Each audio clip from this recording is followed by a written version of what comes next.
Okay, so remember just a few years ago, it was the lockout shortened season in 2013. The Oilers were actually in the playoff race down the stretch drive.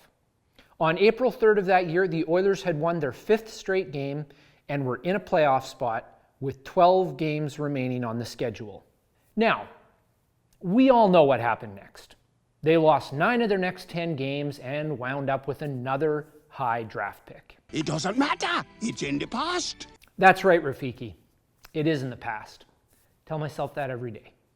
Now, I distinctly remember watching their games down the stretch drive and thinking to myself, man, if they can just somehow sneak into the playoffs, they're going to get swept in 4 straight.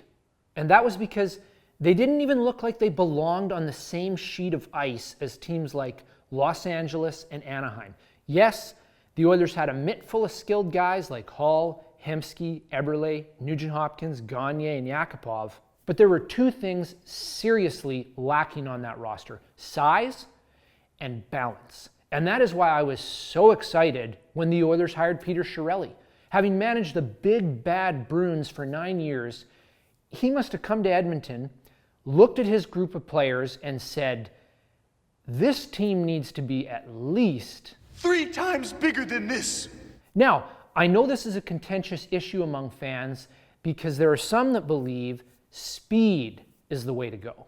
And they'll use Chicago as a reference. Look at the Blackhawks. They don't have a big team, and they've won 3 of the last 6 cups. That's true, but let me tell you something.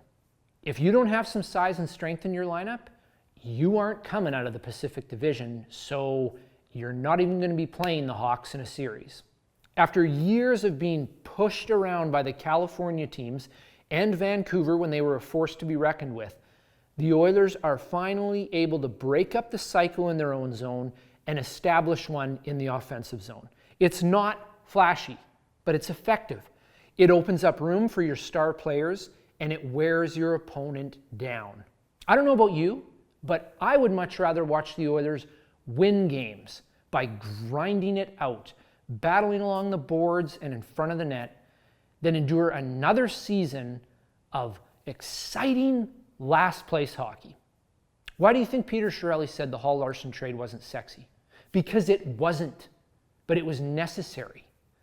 As for balance, that 2013 group was incredibly top-heavy. Outside of the top 6 forwards, there was a whole lot of nothing.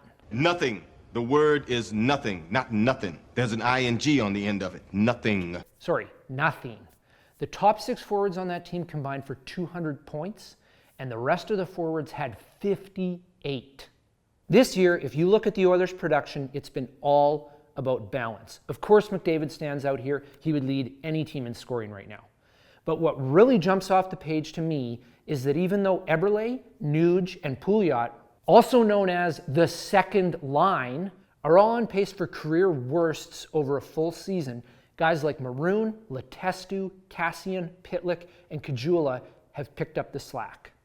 Which is why, and I can't believe I'm actually going to say this, but not only can I see the Oilers competing with one of the 3 California teams in a playoff series, I believe if they had home ice advantage against Anaheim, they would actually beat them.